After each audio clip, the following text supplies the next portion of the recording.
Hello, welcome to episode 107 of the SL24 podcast. I am your host, Samantha Knoll, and we are here with Carolyn. She is a sophomore at the University of Delaware. She is a psych major, and she is one of our newest peer leads. Welcome, Yes, Carolyn. How are you? hi. Thanks for having me. Yeah, of course. Thank you for coming. So we have 7 questions for you today, and we just want to get to know you, get to know a little bit more about our community. So you ready to get started? Of course. All right, sounds good. So question number 1 is going to be, who are you? So, my name is Carolyn. I'm a sophomore at the University of Delaware. I have 3 minors currently: cognitive science, disability studies, and then human development and family sciences. I am involved in Active Minds at UD, recently joined Psychi, so that's really fun, and just started working at Sean's house. Wow, okay, you got a lot going on. Yeah, yeah. Keeping busy. So are you from Delaware or? I'm from Elizabethtown, Pennsylvania. Okay, got you. Yes. And what was growing up there like? It was very much small town vibes, but it's very like tight knit community, very small, kind of in the middle of nowhere in Pennsylvania, but I love it. Gotcha. So you mentioned you have 3 minors. Yes. Do you have any specific like career goals or aspirations? Yeah. I think I want to be a psychologist, so probably working like clinical.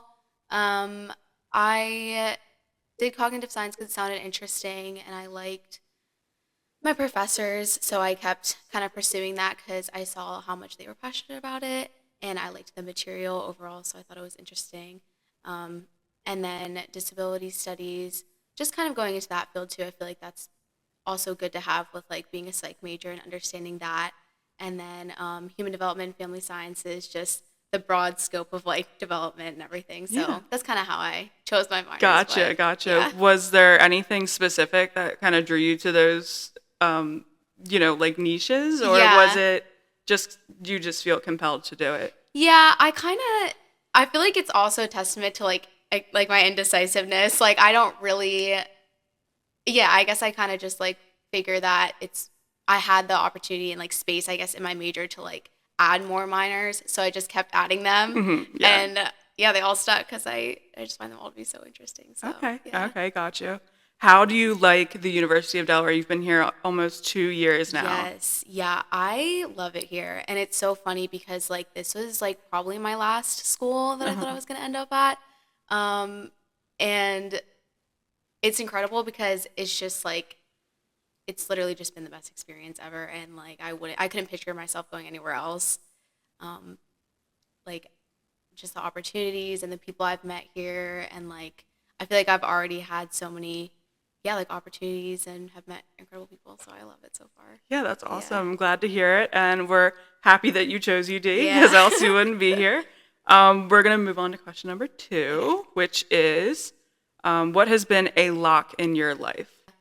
I'd probably say my anxiety and OCD, I think, has been like the biggest lock in my life. Um, it was definitely like a really big, challenging time and something that I just never really, I guess, saw coming. And I guess with mental health, you don't really see that coming. But when I was in like the valley of it, I guess you could say, like it was very scary and lonely. Mhm. And I would say like middle school is when I first started having like those kind of symptoms of like OCD and anxiety. And I think being so young too, it was really hard to like kind of conceptualize like what was going on. And I think even for like my family as well, it was Mhm. like looking back on it, it was definitely a hard time for like just everyone around me involved. Mhm. So I would say that's definitely been a lock. Was there anything that kind of helped you get to the other side of that valley, like you Yeah. said? Yeah. Definitely, yeah, my support system, like my family, um, allowing them to also help me, I think was a way that I could get out of that, instead of like trying to sit with it and like not let anyone help me at all and kind of keep it hidden. Instead, just like allowing that support and knowing that like it's not a weakness to get support, and like Mhm. it's not something I should be like ashamed of, Mhm. but almost like grateful and proud of Yeah. in a way. So yeah. I love that perspective. It's Hmm. definitely helpful to be grateful in a way, even if Yeah. it was a struggle. What was the biggest thing you learned, whether about life or about yourself, in regards to that struggle in particular? Wow, that's a good question. Just like you never really know like what someone's going through. I was really good at like hiding it. And like it's funny when I look back on it cuz like academically like I was doing so well. I was like student of the month. Like I had these accolades. I felt like on the outside like it looked like I was doing so great and it was probably the lowest I was mentally. Yeah. And it's so interesting to see like that dynamic of like how someone could be doing so bad even though they on the outside they appear to be doing great. Hmm. And a lot of my close friends didn't know, and it was something that I felt comfortable hiding with. It was only my close like family that knew at that time. So I think from that I just learned like everyone's going through something, and like we should just always aim to just to check in on people, like reach out and like make sure that people are actually doing okay. And it's almost the people that you feel like are doing the best that are probably not doing all that great, you Yeah. know? Yeah. So, It's definitely true. And, that's a part of what we aim to do here, is kind of breaking down that stigma so mhm, that people don't feel like they have to right. hide it, right? Because it's nothing to be ashamed of. Yeah. But when you're going through it alone, it can seem like really heavy Hmm. and just lonely, like you Yeah. said. So thank you for sharing and being vulnerable. We'll move on to question number 3. Who or what has been a lighthouse for you in your mental health journey? Yeah. I would say my mom has definitely been a lighthouse for me in my journey. She's my best friend. I talk to her all the time. So like definitely knowing I have her as a friend and as a mom and a support system in my life has been awesome. Definitely like my close friends, even just people at Sean's house too that I've met Hmm. recently. Um, Instantly like taking me under their wing and like making sure that I'm good and doing okay. And offering support has been like incredible. And yeah, just like everyone around me in my close Yeah. circle has been awesome. Yeah, support systems are super important. Was there a specific moment that kind of shifted that lock for you into almost a light? Yeah. Um, I would say like so I received therapy for the first time like middle school. So in like during that, um, I would say like right around after that when I entered high school, um, it was a lot of like self growth that I did, but it was like I want to say like it was in tandem with my family, but also like a lot of like self reflection I did, I think, after that. Because when I started to get older, I started to conceptualize more like what I was really going through Hmm. and like how I can navigate that as I get older. Because I think I knew once I got into high school that it wasn't really going to go away, Hmm. but maybe it's like something that I can learn to like live with and be able to like function with. Yeah, Yeah. absolutely. Have you told anybody in your support system lately that that they are a light for you, that you're grateful for them? Yeah, I did this morning actually. Yeah. Okay. I had a conversation with a friend and like just after the conversation just saying like yeah, like I'm so grateful you're in my life. Like I appreciate you and like these conversations that we have. Um I feel like I'm pretty like wear my heart on my sleeve kind of person. But it's definitely important to like check in and like make sure like my close support system like knows that like they Yeah, mean a lot to me, but yeah. I love that. I love the answer too, Yeah. that it was just this morning. Yeah. I think that's a testament of who you are too. All right, we'll move on to the next question. If there's one piece of knowledge or wisdom that you want people to know about mental health struggles, what would it be? Oh my gosh. Um, Kind of like piggybacking, I guess, off of what I said earlier, like knowing that like mental health doesn't really necessarily ever go away. And I kind of think of it like just as you get like physical activity, it's like working at something that you're always going to have. Um, and like that can be scary and daunting, like to say aloud, like, oh, like, what do you mean? Like, my mental health is just never going to go away. But it's just something that's like also so beautiful because like you get to like work at yourself and like make yourself better and like I think there's a misconception that like say someone's going through like a really like depressive state or like, OCD or whatever, that like that really dark time, like they're stuck in that. And that's not really what I'm saying. I'm saying that like just because that can get better and can be fixed doesn't mean that like you should just stop trying to keep getting better and keep getting better every single day. Like it Yeah. should be a continuous like effort and like it's kind like every day it's like I wake up and like all right, like how am I going to navigate through anxious feelings today? Like if Hmm. that's something that I have. Yeah. So I don't know. Yeah, definitely. Do you think there's a way that you try to pass that wisdom on to your friends or family? Yeah. I remember like when my close relatives were going through mental health, and it kind of came in like a similar way where it was like, oh, like what's going on? Like I've never experienced something like this before. Um, I guess there were like the adults of that situation felt that like, okay, like how do we fix this? Hmm. Like it's gonna be point A to point B, like, very much like realist, like we'll fix this problem and like it will get better. And I think it was reassuring like hey, like I also struggle with something similar and like it's not something that's like a quick like fix. Like Yeah. it's going to be a continuous thing. Okay, and we're going to move on to question number 5, which is a little bit similar, but how can you be a supportive friend to someone who may be struggling with their mental health?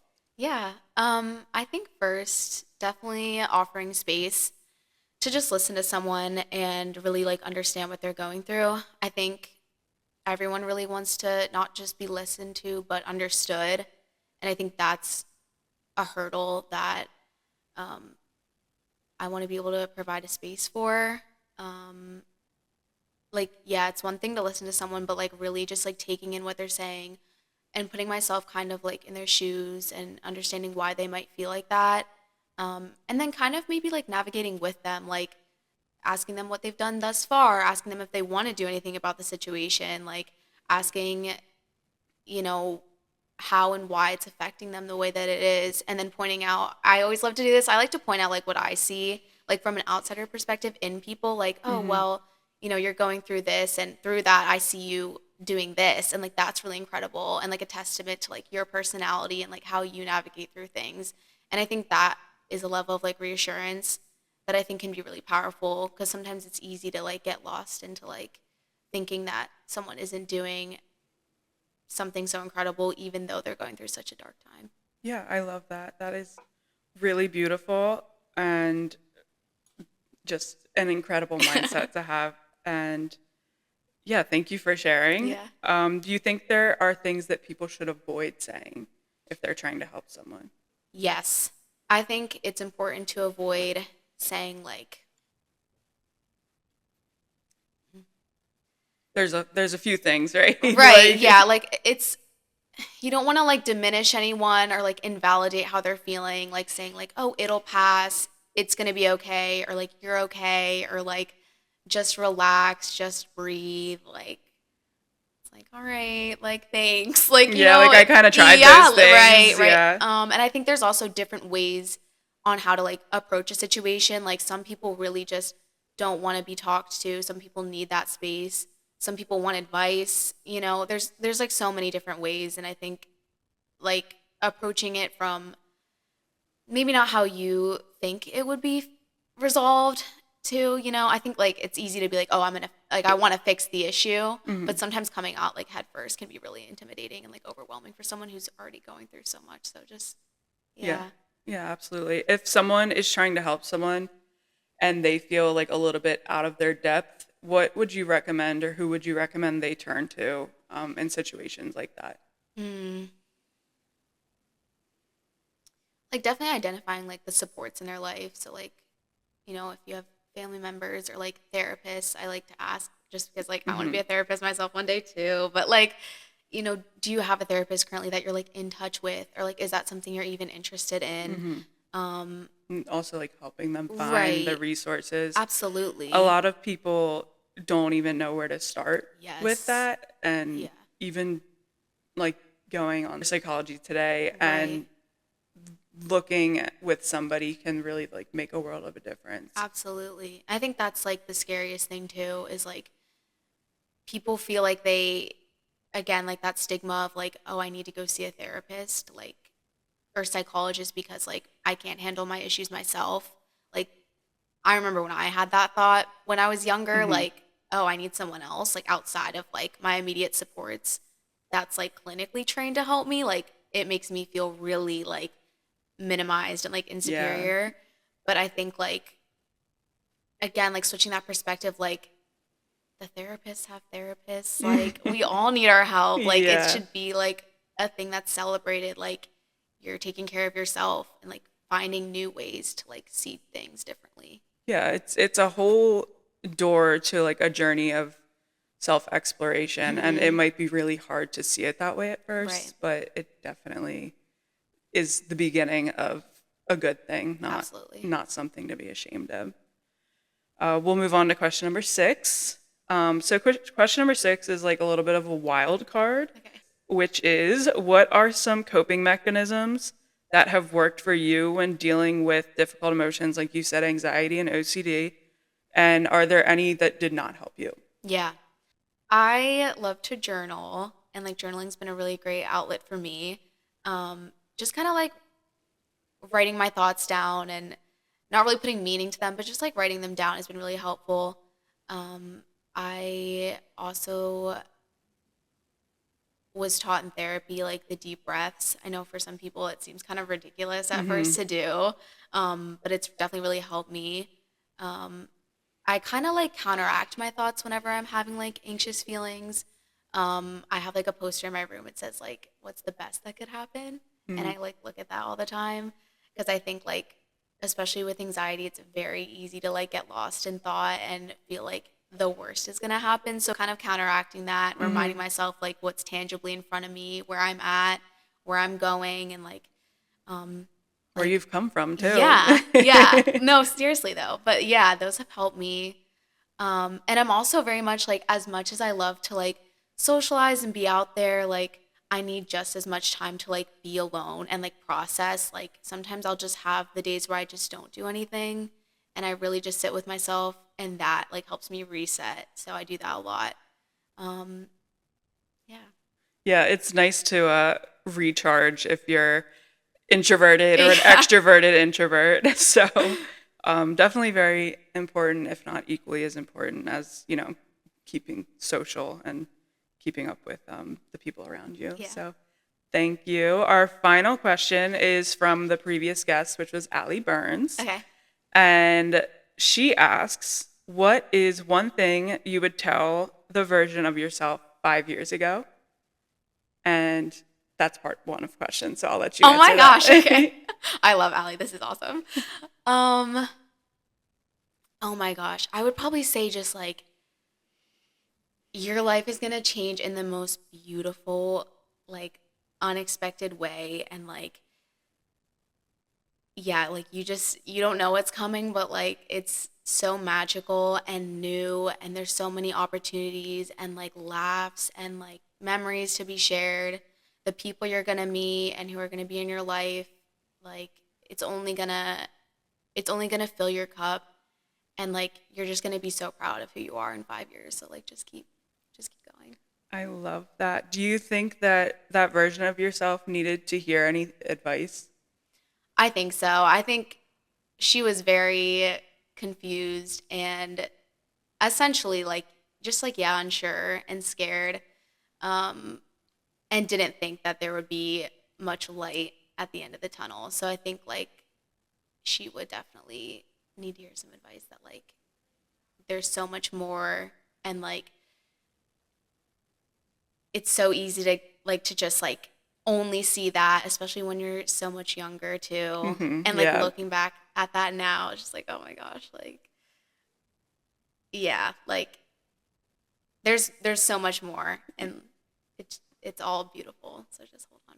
Yeah, I mean, I think we all want to give younger Carolyn a hug Yeah. right now. And thank you for sharing. That Yeah. was truly beautiful. I'm welling up a little bit. Hopefully, you can't see that. But the second part to that lovely question from Miss Allie Burns, what is one goal you have for the version of yourself 5 years from now? Oh my gosh. Um, We could do this. We can break this into two parts too. okay. We could do personal Okay. and professional. Okay. So, Personal, I would say just like meet more people and put myself out there more.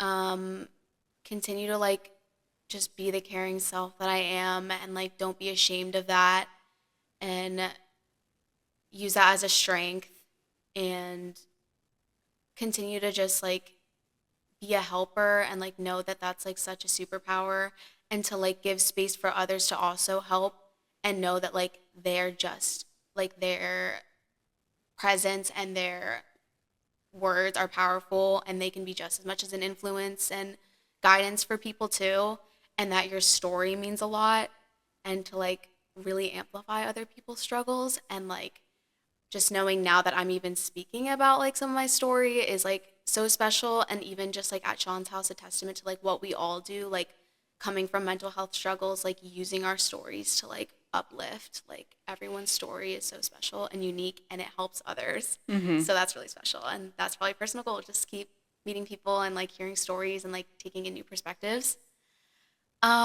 Professional, I hope to work somewhere in like the mental health field, psychology, travel, hopefully maybe, and just like help people. That's just really what I want to do, honestly, in whatever capacity, whatever that looks like for me. Yeah. yeah, well, thank you. That was an awesome question and even better answers.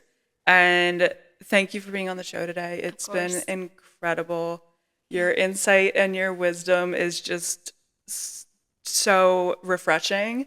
And I know that we're really happy to have you on board here at SL24. Yay. So thank you. Thank And you. yeah, we'll see you guys next time. Awesome.